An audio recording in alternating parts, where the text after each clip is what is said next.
नाज़रीन इकरामी, तारीख में दिलचस्पी रखने वाला हर शख्स वाइकिंग्स के बारे में ज़रूर जानता होगा। ये लोग अपनी ताकत और बेहद खतरनाक होने की वजह से दुनिया भर में जुबान ज़दे आम रहे हैं। इनकी शोहरत का अंदाज़ा आप इस बात से लगा सकते हैं कि सैकड़ों साल गुजर जाने के बाद आज भी ये उसी तरह मशहूर हैं और दहशत का निशान समझे जाते हैं। वाइकिंग्स के बारे में बहुत ज़्यादा किस्से, कहानियाँ और दास्तानें मशहूर हैं और दुनिया भर में बहुत सी ज़ुबानों में इन पर मूवीज़ और सीरियल्स बनाए जा चुके हैं। न सिर्फ ये बल्कि तुर्की के सल्तनत उस्मानिया के सुल्तान की ज़िंदगी पर बनने वाली सीरियल कोरलस उस्मान में भी इन्हें वाइकिंग्स के साथ ही लड़ता दिखाया गया है। नाज़रीन, वाइकिंग्स असल में हैं कौन और कहां से आए हैं, इनका मकसद क्या था और आखिर इनके साथ क्या हुआ था, ये सब कुछ हम आपको आज की इस वीडियो में बताएंगे। लिहाजा आपसे गुजारिश है कि वीडियो को आखिर तक लाजमी देखिएगा। सबसे पहले हम ये जान लेते हैं कि वाइकिंग्स का मतलब क्या है। वाइकिंग्स दरअसल बहरी कज़ाकों को कहा जाता है जो कि समंदरों में सफ़र करते हैं और सामने आने वाली हर बस्ती, आबादी और शख्स के साथ लूट मार करते हैं। याद रहे कि वाइकिंग किसी कौम का नाम नहीं बल्कि एक पेशे का नाम था, यानी जो इंसान भी इस पेशे से जुड़ जाता है वो वाइकिंग ही कहलाता है। नाज़रीन, ये स्कैंडिनेविया के ऐसे मुहिमजू, जंगजू, ताजर और कज़ाक थे जिन्होंने 8वीं सदी के आखिर से 11वीं सदी के शुरू तक यूरोप के एक बड़े इलाके पर चढ़ाई की और वहाँ रहने लगे। इन बाशिंदों ने अपनी मशहूर लंबी कश्तियों से मशरिक में और रूस में दरियाए वोल्गा और मगरिब में आइसलैंड, ग्रीनलैंड और न्यू फाउंडलैंड तक तवील सफर किए। वाइकिंग के फैलाव के इस दौर को वाइकिंग एज कहा जाता है। नाज़रीन, वाइकिंग जिस इलाके में रहते थे वहां आज नॉर्वे, स्वीडन और डेनमार्क जैसे ममालिक आबाद हैं। और जैसा कि आप जानते हैं कि ये निहायत सर्द तरीन ममालिक हैं और यहाँ पड़ने वाली सर्दी और इसकी वजह से होने वाली भूख अफलास ही वाइकिंग्स के इस पेशे में आने की वजह समझ आती है। ये लोग कबाइल की सूरत में रहते थे और सबसे दिलचस्प बात यह है कि दुनिया की दूसरी कौमों की तरह वाइकिंग्स की भी एक अलग और काबिल दीद तारीख है। अब आपको बताते हैं कि इस पेशे की दरअसल इब्तिदा कैसे हुई। तो दोस्तों, रेगनर आज से कई सदियां पहले वाइकिंग की तारीख का एक हैरत अंगेज किरदार था। रेगनर बुनियादी तौर पर एक आम सा किसान और खेती बाड़ी में मसरूफ रहने वाला शख्स था, मगर फितरतन खासा बागी था। वो स्कैंडिनेविया का रहने वाला था और ये बहुत ज़्यादा सर्द इलाका था जो कि हर वक्त बर्फ़ में ढका रहता था और यहाँ के लोग बहुत सादा सी ज़िंदगी गुजारते थे और उस ज़माने में मालूमात की फरावानी का कोई सवाल ही नहीं था। लिहाजा दूसरे इलाकों के मुतालिक जानना तो हद दर्जा दुश्वार था। अब रेगनर को किसी ने बताया कि अगर समंदर में सफ़र करके मगरिब की तरफ जाया जाए तो बहुत ज़रखेज़ और अमीर इलाके मौजूद हैं। रेगनर ये सुनकर सोच में पड़ गया और इसने मगरिब में जाने का इरादा कर लिया।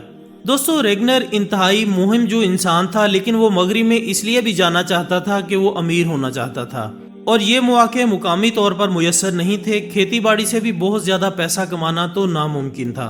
उसने मगरिब में जाने का इरादा तो कर लिया, मगर इसमें दो इंतहाई शदीद तरीन मसाइल दरपेश थे। सबसे पहला मसला तो ये था कि मगरिब की तरफ कभी किसी ने सफ़र नहीं किया था, क्योंकि कोई ऐसा जरिया था ही नहीं कि समंदर में सिमत का अंदाज़ा लगाया जा सके। दूसरा मसला ये था कि मुकामी बादशाह की तरफ से मगरिब की तरफ जाने पर पाबंदी आयद थी। रेगनर बादशाह के पास गया और बताया कि वो मगरिब की तरफ सफ़र करना चाहता है। बादशाह ने इसे हुक्म अदूली गर्दाना और सख्ती से मना किया कि वो किसी भी सूरत नामालूम इलाकों में जाने की कोशिश नहीं करेगा। मगर रेगनर एक इंतहाई मजबूत कुव्वत इरादी का मालिक था। वो इब्तदाई नौयत के कुछ आलात भी बना चुका था जो कि पानी में सिमत का तयन करने में मदद करते थे। उसे यकीन था कि वो मगरिब की तरफ सफ़र करके हद दर्जा लूट मार कर सकता है और इसे अमीर और ताकतवर होने से कोई नहीं रोक सकता। मगर यहाँ एक और मसला भी था कि रेगनर कश्तियाँ बनाना बिल्कुल नहीं जानता था और समंदरी सफ़र के लिए इसे मजबूत कश्ती की ज़रूरत थी। वहीं स्कैंडिनेविया में ही एक फ्लोकी नामी शख्स कश्ती रानी का माहिर था जो कि ज़ाती आदात में हद दर्जा अजीबो गरीब इंसान था। वो समंदर के साहिल पर लकड़ी के एक घर में रहता था और उसे लकड़ी की कश्तियाँ बनाने का बहुत शौक था। रेगनर ने अपना मुद्दा इसे बयान किया, लिहाजा वो और फ्लोकी एक दूसरे की ज़रूरत बन गए। फ्लोकी को भी पैसा कमाने का शौक था और दौलत के हुसूल के लिए वो कुछ भी कर सकता था। रेगनर के कहने पर फ्लोकी ने एक बड़ी मजबूत सी कश्ती बनाई जो कि हवा के जोर पर भी चल सकती थी और इसमें बादबान नस्ब किए गए। फिर रेगनर ने चंद जंगजू लोगों को इकट्ठा किया और अपना मंसूबा बताया। भूख और अफलास से बेहाल लोगों को और क्या चाहिए था, वो बादशाह की मर्जी के खिलाफ मगरिब की तरफ रवाना हो गए। 20 के करीब लोग कई दिन समंदर में सफ़र करते रहे। बिलाखिर वो लोग कदीम बरतानिया के एक ऐसे साहिल पर पहुंच गए जहां एक इबादत गाह थी। जंगजू लोगों ने दरगाह पर हमला किया और इंतहाई सफाकी से तमाम पादरियों को कत्ल कर दिया। اس زمانے میں عام لوگ اپنا قیمتی سامان اپنی عبادت گاہوں میں امانتاً رکھوا دیتے تھے۔ پادری اس تمام دولت کو حفاظت سے چھپا کر رکھتے تھے، لہٰذا ریگنر کو درگاہ میں سے حد درجہ دولت ملی۔ اس نے تمام دولت انتہائی انصاف سے اپنے 7 لوگوں میں تقسیم کی اور واپس اسکینڈینیویا آ گیا۔ ناظرین، یہ تھی وائکنگز کی انتہائی ابتدائی شکل۔ وقت کے ساتھ ساتھ یہ وائکنگز کا گروہ دولت کمانے کے لیے مضبوط ہوتا گیا اور فلوکی نے بھی نسبتاً بڑی کشتیاں بنانا شروع کر دیں۔ ریگنر نے مسلسل مغرب کی طرف سفر کو اپنا معمول بنا لیا اور وہ جنگجو ساتھیوں کی بدولت جس بھی علاقے میں لنگر انداز ہوتا وہاں قیامت کی لوٹ مار کرتا تھا۔